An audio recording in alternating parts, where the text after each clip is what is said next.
우리 찬양대가 아주 전에도 한번 말씀드렸지만 그 설교 제목도 늘 생각하면서 찬양을 준비해 가지고 하니까 안팎이 딱 맞아서 얼마나 좋은지 모르겠어요. 이거 김두한 씨가 지은 곡이지. 아주 오늘 참 잘 불러줘서 너무너무 감사합니다. 다시 한번 박수로 한번 격려합니다. 그래서 이게 여러 면으로 어려운 때를 당해서는 우리가 할 일은 서로 인커리지하는, 서로 격려하는 게 좋습니다. 그래서 사회생활도 그렇고 교회생활도 그렇고 서로 격려하는 가운데 힘을 얻어서 이 어려움을 잘 극복해 나갈 수 있게 되시기를 바랍니다. 시편 23편 5절 말씀을 제가 읽겠습니다. 주께서 내 원수의 목전에서 내게 상을 차려주시고 기름으로 내 머리에 바르셨으니 내 잔이 넘치나이다. 제가 시간 있을 때마다 이 시편 23편을 한 절씩 지금 생각하는 중에 있는데 오늘 이 시편 23편 5절 중심하고 오늘 읽은 말씀을 생각할 때 하나님께서 우리에게 축복해 주시기를 바랍니다. 지난 시간에 말씀드렸습니다마는 양을 치는 목자는 보통 양을 해발 300m 정도 되는 데서 키우는데 그럼에도 불구하고 여름이 되면 더워지니까 털이 긴 점 쓰이니까 벌레도 생기고 그래서 양들을 이끌고 소위 여름 목장, 높은 시원한 목장으로 올라가는데 그 과정이 얼마나 어려운지 모릅니다. 골짜기가 있고 돌짝밭이 있고 가시밭이 있고 낭떠러지가 있고 위험하게 이를 띄웠고 캄캄하고 그런 골짜기를 이제 걸어서 올라가는데 양들은 그저 모르고 목자가 이끌고 나가니까 어떤 사람, 어떤 양은 그저 좀 불평스러워서 하는 양도 있지만은 다 올라놓고 나면 시원한 바람이 불어서 땀이 다 가시게 되고 피곤도 가시게 되고 그러니까 이래서 우리 목자가 여기를 데리고 왔구나 라고 그때야 알게 된다고 합니다. 우리가 시간과 공간의 제한을 받기 때문에 우리 사람도 그렇습니다. 주님이 하시는 일, 예수 다 믿는다고 하고 하나님을 내 목자라고 고백도 했지만은 이제 어려운 일 당하게 되면 내가 이해 못할 일이 많잖아요. 어떻게 이럴 수가 있나? 내가 예수 믿는다고 하는데 무슨 내가 뭐 큰 죄진 것도 없는데 어떻게 이럴 수가 있나? 이제 알지 못할 일이 많거든요. 그러나 예수님이 말씀하신 것처럼 지난 시간에도 너희가 지금 내가 하는 일을 알지 못할 거다. 그러나 나중에는 알게 될 거다. 이런 일들이 많아요.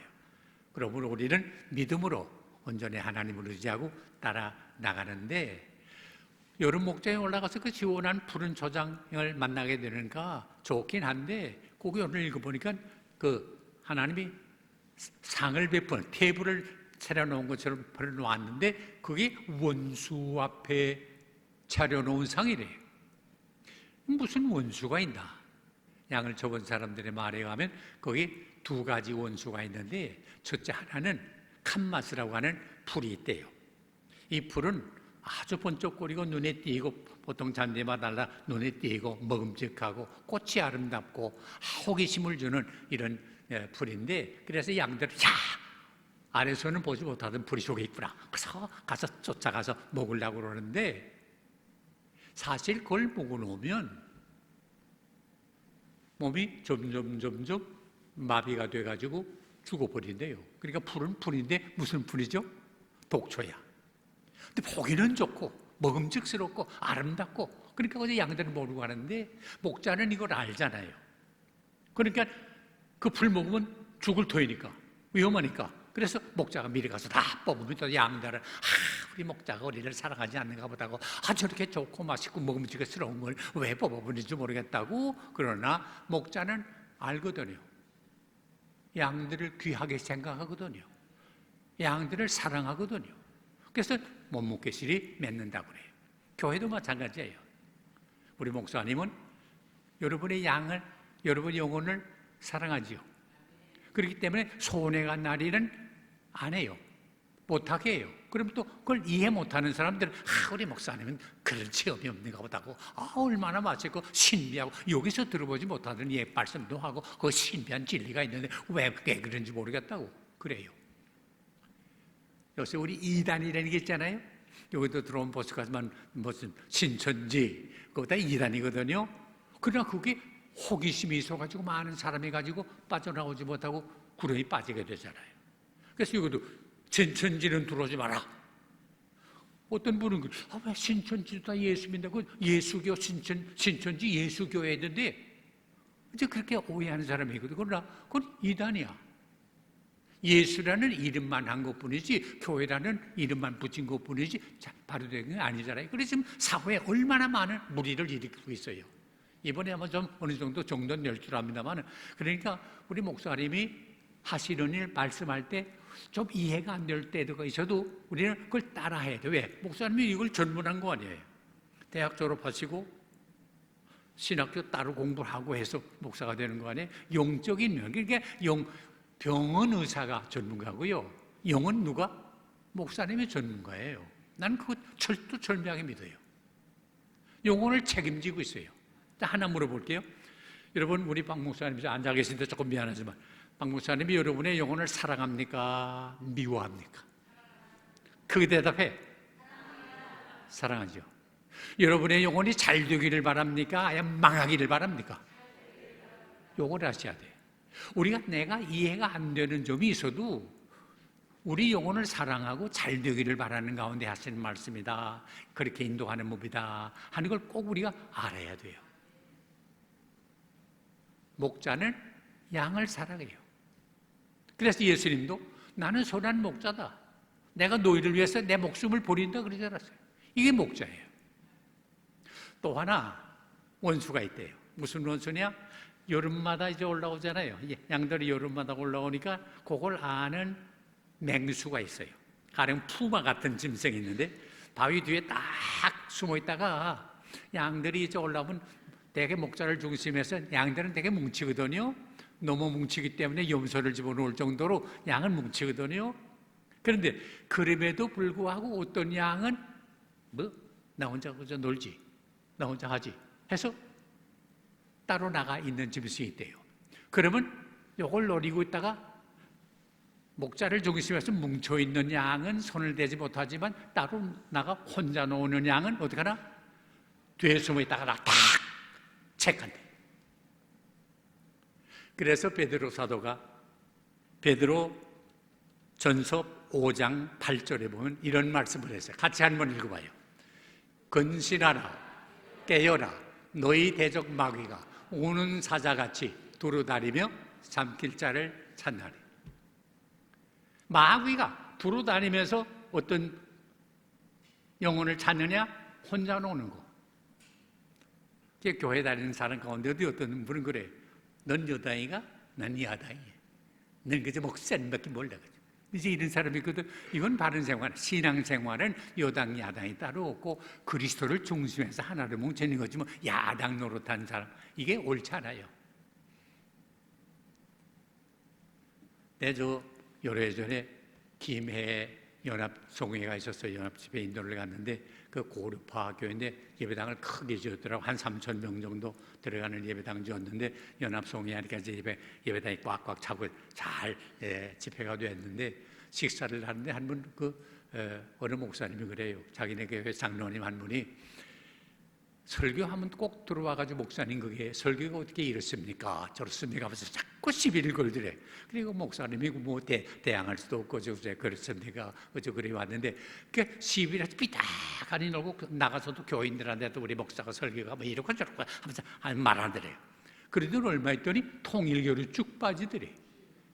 삐딱하게 놀면 안 돼.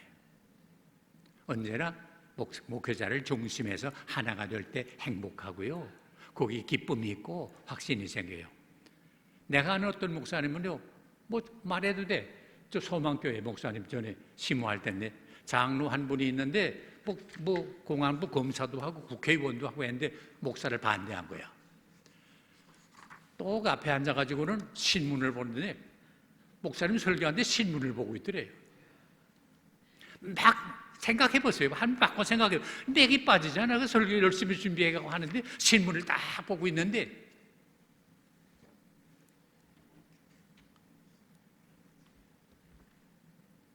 그런 사람은 신앙생활해도 행복이 없어요. 기쁨이 없어요. 삐딱하니 하지 말라. 언제나 목회자를 중심에서 할 때 여기서 행복을 찾고 확신을 가지고 담대하게 승리하는 여러분 꼭 되시기 바랍니다. 마귀들이 돌아다니는데 그 영혼한테 잡히지 않아야 돼요. 그래서 요한복음 10장 27절 이하 29절까지 한번 읽어봐요. 다 같이 읽어요. 내 양은 내 음성을 들으며 나는 그들을 알며 그들은 나를 아느니라. 내가 그들에게 영생을 주노니 영원히 멸망치 아니할 것이요 또 그들을 내 손에서 빼앗을 자가 없느니라. 이거 보세요. 같이 또 읽어요. 그들을 주신 내 아버지는 만물보다 크시니 아무도 아버지 손에서 빼앗을 수가 없느니라. 이거 믿으세요? 예수님을 중심하고 살면요 주님이 우리를 지켜줘요. 또 하나님이 지켜줘요. 우리를 이중보호해요. 그렇기 때문에 마귀가 우리를 건들지 못해요. 이거 믿으시기 바랍니다. 언제나 하나님의 능력에 붙잡혀 사는 여러분 꼭 되시기를 바랍니다. 그리고 여기 보니까 기름으로 내 머리에 바르셨으니 그래요. 뭘 기름으로 바르나? 여름이 되면 파리가 끓이잖아요. 이 파리가 와서 알을 쓸어요. 그럼 3, 4일 되면 이 알이 부화시켜가지고 유축이 돼가지고 요게 피부로 들어가면 피부염이 생긴대요. 또 이게 뇌로 들어가면 미쳐버린대요. 그러니까 요걸 아는 양들은 파리가 와 붙으면 안종해서 눕지도 못하고 앉지도 못하고 왔다 갔다가 이제 해서 불안해하는데 기름을 흠뻑 바른대요. 머리에 흠뻑 바르고 또 유조에다가 기름을 담은 다음에 양을 지나가게 몸 전체가 기름으로 바른대요. 그러면 파리가 못 온대. 그러니까 파리는 못 오니까 양이 안정하게 살아갈 수가 있대요. 기름이 뭐예요? 성경으로 말하면 성령이에요. 성령을 우리가 충만히 받게 되면 우리를 괴롭히는 파리 같은 마귀가 와서 맥을 못 써요. 예수 믿으면서도 불안과 공포에 사는 사람이 있잖아요. 그러나 이건 믿음이 아니거든요. 그래서 예수님이 뭐라고 말씀하셨어요? 너희는 마음에 근심하지 마라. 하나님을 믿으니 또 나를 믿으라. 마음에 근심하는 건 주님의 뜻이 아니에요. 믿음이 적은 자들아 왜 의심하느냐? 우리 마음속에 의심이 있으면 평안이 없잖아요. 확신을 가지고 살아야지 의심이 있으면 안 돼요. 가령 보세요. 부부가 사는데 아내가 남편을 의심하면 마음에 평안이 있을까요? 없어요. 아내를 의심하는 남편의 마음에 평안이 있을까요? 없어요. 확신이 있어야 돼요. 믿음이 있어야 돼요. 그래서 우리가 주님을 믿는데 언제나 온전히 믿으면 우리 마음속에 불안과 공포가 사라져요. 또 하나, 왜 기름을 바르나? 양들은 자기 자리에 다른 양이 오는 걸 싫어한대요. 그래가지고 자기 자리에 다른 양이 오면 뭐 다른 무기는 없으니까 머리로 받는데. 교회도 그래요. 이 교회가 지금 18년인가 19년 됐는데 개척교회 할 때부터 오신 분도 계실 거예요.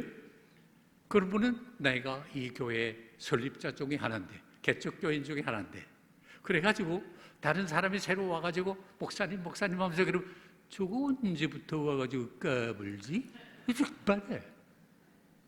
이런 게 많아요. 그러기 전에 뭐 까불하리라고 하는 훌루신학교의 교수 한 분은 교회 성장학을 말할 때 교회 창립자가 교회 성장의 암적인 존재라는 말을 한 적이 있어요. 이건 조심해야 돼. 받는 거, 내 자리에 오는 거 받는 거. 찬양대들이 그래. 다른 사람이 새로 들어가려면 아야 받지 않는 찬양대도 있어요. 그래서 찬양대 들어가기 얼마나 어려운지 모르는데요. 그건 어려운 게 아니야. 그 양들이 받아. 그런데 이거 보세요. 받는데 머리에 기름을 흠뻑 바르면 어떻게 돼요? 받는데 미끄러져. 매겁잖아요. 다투는 거 왜 다투냐? 성령 충만히 받지 못해서 그래요. 성령 충만히 받으면 다툴 일이 있어요. 서로 양보하고 서로 위해주고 존경하기를 먼저 하고, 이게 교회가 하는 일이잖아요. 세상 사람들은 다퉈요. 그러나 우리 예수 믿는 사람은 다투는 일을 피해야 돼요. 그러면 이 성령, 기름이 성령을 의미하는데, 성령 충만이 받지 아니하면 언제나 마음에 기쁨도 사랑도 평화도 없어요. 이 편지를 쓴 사도 요한 보세요. 사도 요한이 예수님을 따라다니긴 했지만, 제자 아니에요. 잘 따라다녔지만은 성령 충만이 받기 전에는 그 성품이 보통이 아니었어요. 여러분 아시지만 성경을 읽어보면 그런 이야기 나오잖아요. 예수님의 그 제자랑 13명 일행이 사마리아 동리를 이제 지나가게 되다가 날이 좀 물러가지고 요새 같으면 호텔이나 모텔에 들어가 쉬면 되는데 그게 없으니까 가정에 가서 좀 소위 민박을 할 수밖에 없잖아요. 신세를 져야 되는데 그 제자들을 보내가지고 동네 가서 우리 좀 하루 저녁 좀 신세 지자고 이야기해라 했더니 제자들이 가가지고 이제 우리가 좀 일행이 13명인데 하루 저녁 좀 쉬면 좋겠다. 그러니까 사마리아 사람들이 쭉 보니까 유대 사람들이거든요. 유대 사람들이 자기들을 사람으로 취급 안 하는 거 알잖아요. 우리 사람 취급 안 할 때는 언제 뭐 하루 종일 신세지겠다고 어림도 없다 한마디를 딱 끄잖아요. 그러니까 제자들이 와가지고 선생님한테 보고를 했어요. 선생님 가서 이거 우리가 하루 종일 좀 신세지라고 얘기를 했는데 그 사람들이 뭐 한마디를 거절합니다. 옆에서 듣고 있던 요한이 뭐랬어요? 선생님 능력 많으시지요. 저것들 그냥 놔둬요. 그저 하늘에서 그저 벼락을 내려가지고 그저 멍땅 살아버립시다.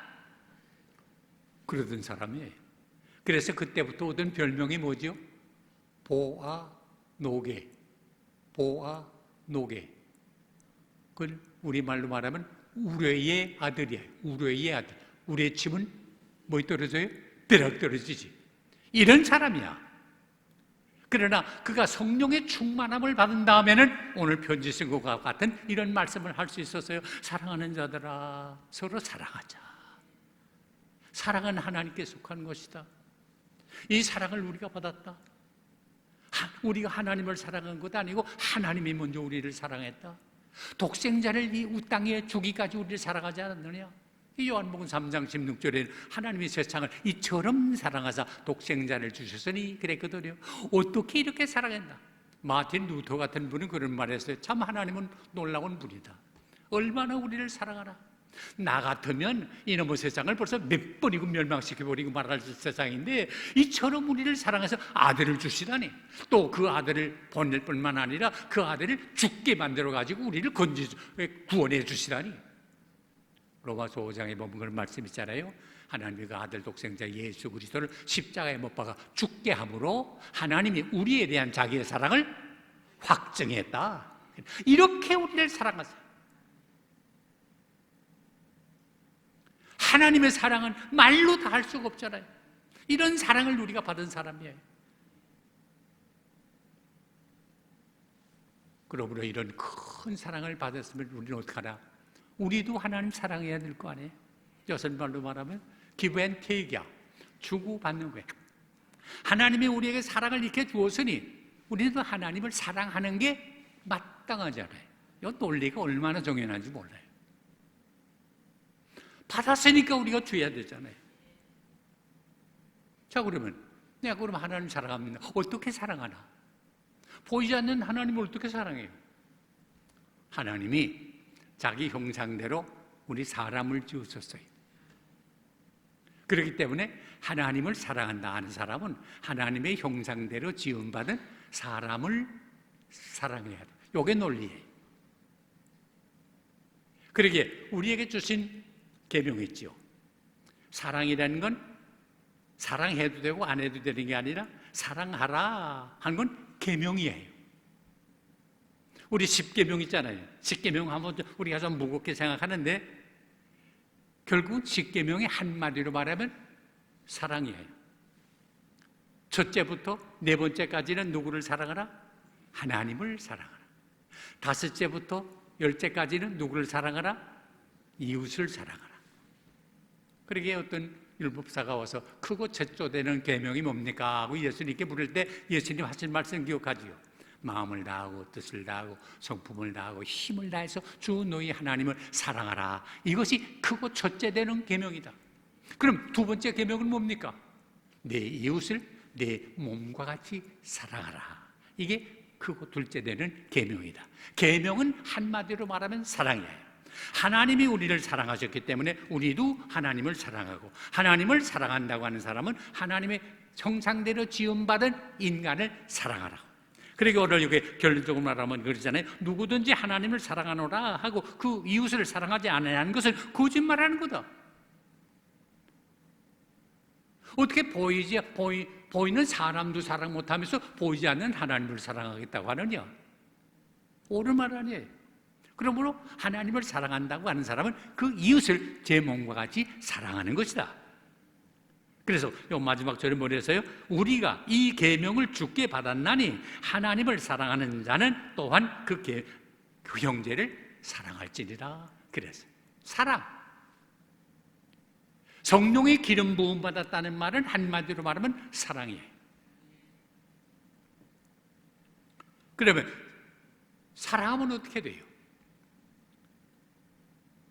사랑하면 허물이 안 보여요. 베드로전서 4장 8절 같이 한번 읽어요. 큰 소리를 읽어요. 무엇보다도 뜨겁게 서로 사랑할지니 사랑은 허다한 죄를 덮느니라. 사랑하면 허물, 죄가 덮어져요. 가령 지난밤에 밖에 눈이 왔어요. 그동안 뭐 쓰레기 같은 거 들어오고 있는 거 눈이 많이 오면 그 쓰레기 보여요? 안 보여요. 그럼 쓰레기가 없어요? 있어요. 있지만은 안 보여요. 사랑하면 죄가 안 보여요. 우리는 죄인이에요. 세상에 의인은 없나니 다 우린 죄인 아니에요? 그러나 하나님이 우리를 보실 때 우리 죄를 보실까요? 안 보셔요. 그러기 여기 나와 우리 앉아있지. 그러기 내가 여기 서서 말씀을 전할 수 있지. 만일 하나님이 죄를 보신다고 하면 어떻게 내가 감히 설 수 있어요?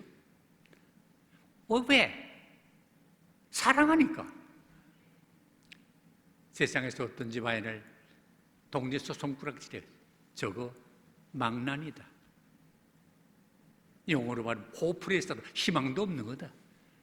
그런데 부모가 볼 때 그렇게 망나니를 보고 희망 없는 아이로 봐요? 아니에요. 걔가 잘못이 없어서가 아니라 부모는 자식을 사랑하니까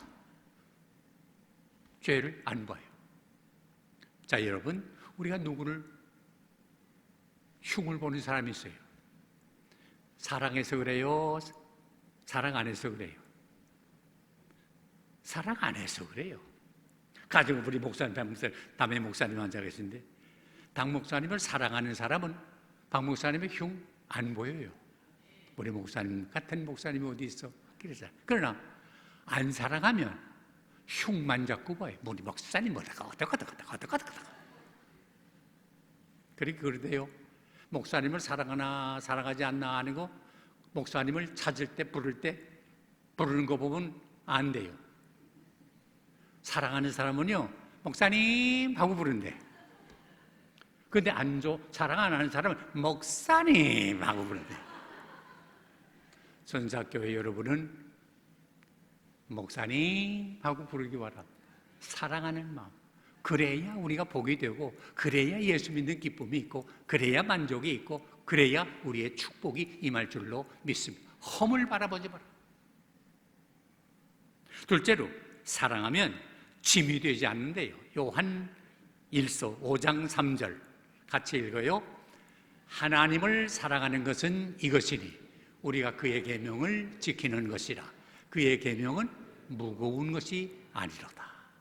사랑하는 것은, 사랑하라 한 건 뭐라고 그랬죠? 계명. 해도 되고 안 해도 되는 게 아니라 하야만 하는 거. 이게 계명이에요. 계명은 하라 하는 거 안 하면 죄가 되고, 하지 말라 하는 거 하면 죄가 돼요. 근데 사랑하라 하는데 사랑하지 않으면 죄예요. 우리가 어제 보통 미워하면 죄가 될 줄 알지만 아니에요. 사랑 안 해도 죄가 돼요. 그러므로 우리는 적극적으로 사랑해야 돼요. 근데 사랑하면 수고는 따라요. 그렇게 데살로니가서에 보게 되면 데살로니가 교회를 향해서 칭찬하는 가운데 너희 믿음의 소문이 다 퍼진 걸 안다. 그래서 너희는 믿음으로 역사하고 사랑으로 수고하고 소망 가운데 인내하는 걸 내가 안다. 그래. 사랑엔 수고가 달라요. 수고 없는 사랑은 사랑이 아니에요. 아내가 남편을 사랑해요. 그러면 그 아내는 남편을 기쁘게 하고 좋게 하기 위해서 뭐든지 하는 걸 기뻐해요. 그저 정성을 차려놓은 음식을 남편이 맛있게 잡수게되면 그렇게 기쁘고 대견하고 좋아요. 그러나 얼마나 그 수고가 많아요. 그런데 우리 남편은 언제 죽을래나? 이 수고 이거 언제나 벗어날래나? 그런 아내 있어요?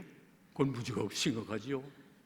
사랑하는 아내는 남편을 기쁘게 하기 위해서 어떤 수고를 해도 받잖아요. 어린애 보세요. 우리가 어린애 낳으면 뭐 아이 따라 조금 다르게 낳는다면 보통 처음 어린애기 낳으면 신생아 몇 킬로그램이에요? 보통 한 3kg 된다 그래요. 이 애가 6개월이 지나고 1년이 지나고 2년이 지나고 하면 한 10kg 돼서 들어도 막 무거울 정도로 애가 자라요. 그런데 사랑하는 엄마는 애를 업고 다니고 안고 다니고 끼고 자고 이거 수고롭죠. 또 아프게 되면 밤새 자지 못하고 옆에서 지켜줘야 되고 얼마나 수고해. 그러나 이 엄마 중에 이놈의 새끼가 언제 죽을래나? 그런 엄마 있어요? 수고 있는 건 사실이지만 그 애를 위해서 모든 걸 기쁨으로 감당하잖아요. 만일에 두돌된 어린 아이만큼 무게 되는 몽둥이 한 10kg쯤 되는 걸 갖다 주면서 너 이거 좀 밤낮 놓고 다니고 안고 다니고 끼고 다니고 끼고 자라고 그러면 뭘 할 것 같아요? 세상 말로 말하면 내 팔자가 어떻게 돼서 이렇게 됐나 한탄할 거 아니에요? 왜? 무게가 달라요? 무게는 같아요. 그런데 뭐이 없어요? 사랑이 없어요. 사랑 없으면 짐이 돼요. 그러나 사랑함으로 하게 되면 이 계명이 짐이 되지 않는다. 셋째는 사랑하면 악을 기억지 않아요. 고린도전서 13장 5절 말씀 다 같이 한번 따라 읽어요. 사랑은 무례히 행하지 아니하며 자기의 유익을 구하지 아니하며 성내지 아니하며 악한 것을 생각하지 아니하며. 악한 거 생각지 않는 게 사랑이에요. 하나님은 아까 말씀드린 것처럼 우리가 잘못한 거 기억 안 해요. 왜? 다 용서했기 때문에 그래요. 동의서에서 먼 것처럼 옮겨주시고 기억도 안 한다 그랬어요. 만일에 우리가 하나님께서 우리의 악한 것, 우리의 잘못한 걸 기억한다고 하면 우리가 어떻게 하나님 앞에 나올 수 없잖아요. 사랑은 악을 기억지 않아요. 어떤 부인은요, 남편한테 좀 섭섭하던 걸 자꾸 기억하는 경우가 있어요. 이건 엄격하게 말하면 사랑 아니야. 그래 살다가 보면 좀 마음 섭섭할 때가 있잖아요. 그러면 녹음기 틀어놓는 것처럼 달달달달달달달달 밤새껏 약혼할 때 섭섭하던 거, 신혼여행 가서 섭섭하던 거, 뭐 초다에 낳고 섭섭하던 거, 그거 다 기억에다가 달달달달 밤새껏 따로했는데 그건 엄격하게 말하면 사랑 아니에요. 남편이 잘못했다고 내가 다시 안 그럴게. 그러면 그걸 끝나고 다 용서하고 잊어버려야지. 그걸 언제나 기억해두면 안 돼요. 제가 갈보리 교회를 새로 개척하면서 주말에 목금토 사흘 동안 저녁마다 청년 집회를 한 적이 있어요. 강사님으로 저 연세대학교 철학과 명예교수인 김형석 교수님, 그때 그러니까 한 그저 70 정도 났을 때인데 은퇴하시고 그럴 때인데 그분을 모시고 사흘 저녁 집회를 했는데 그때 하신 말씀 가운데 내가 아주 기억하는 게 있어요. 그분이 지금 100살이 넘어서도 강연 다니고 그래요. 작년에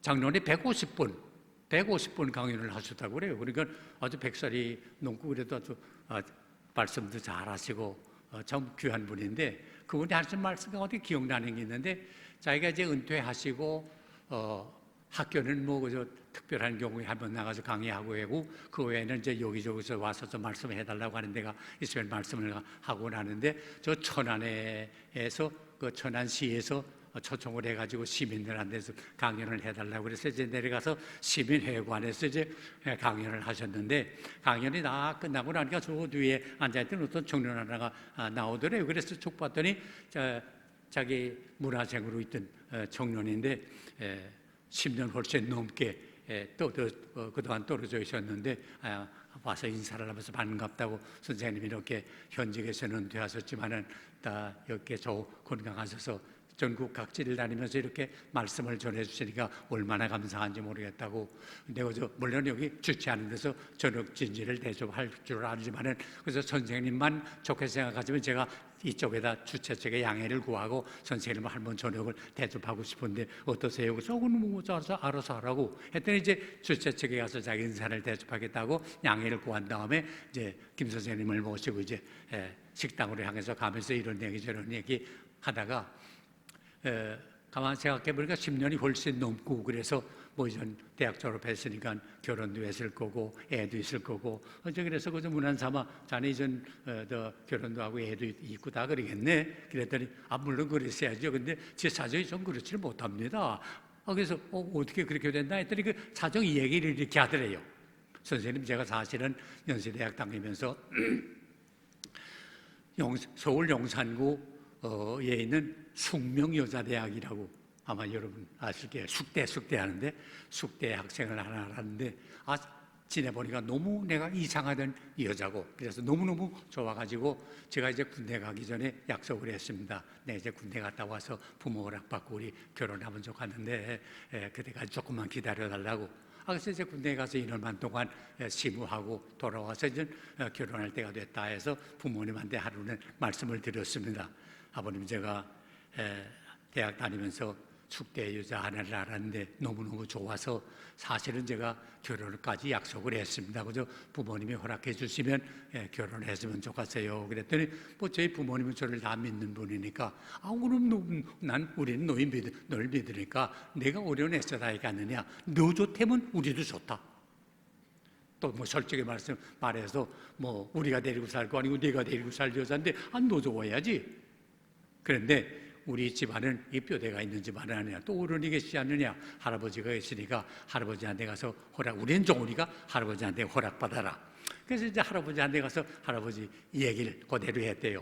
제가 이런 여자를 아는데 결혼을 하고 싶은데 부모님은 허락을 하셨고 또 할아버지한테 가서 허락을 받으라고 그래서 왔어요. 할아버지 허락해 주세요. 그랬더니 그래 너는 뭐 공부만 하는 줄 알았더니 뭐 그런 또 교수를 알았으니 다행이다.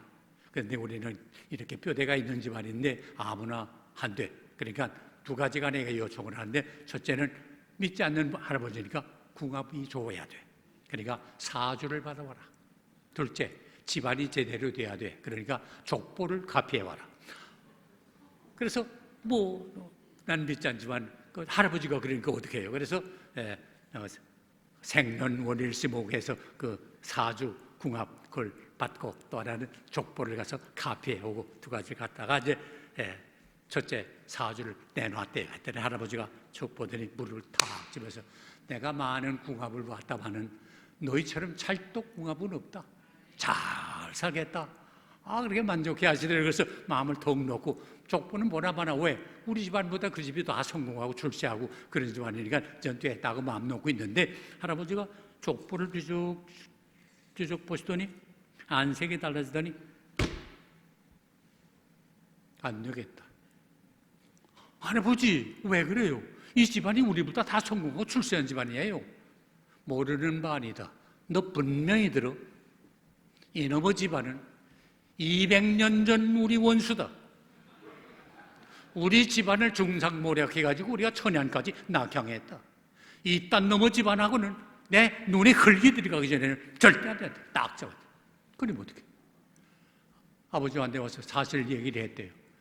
할아버지한테 이렇게 말씀드렸더니 200년 전 원수라고 이거 안 된다고 이거 어떻게 하면 좋습니까? 그러니까 글쎄 아버지가 난 200년 전 원수가 어떻게 생겼는지 모르겠는데 할아버지가 그러는 거나 우리 집안에서 할아버지가 어른 아니냐? 옳은 말로 어떻게 우길 수 없지 않냐? 이거 참, 내 할아버지 말로 하면 부려막측한 얘기지만 할아버지 이제 40몇 대 살겠냐? 그래서 할아버지 세상 떠나면 내가 그 다음날 결혼시켜줄게. 그런데 어떻게 해요? 그래서 여자는 집에 가서 말했어요. 자, 우리 집안 사정이 이렇습니다. 그래서 할아버지 세상 떠나면 결혼시켜주는데 그때까지 기다려야 되는데 그때까지 기다리지 못한다면 나도 어떻게 할 도리가 없습니다. 그러니까 그쪽에서 할아버지 춘추가 지금 어떻게 되셨냐? 이런 일급이십니다.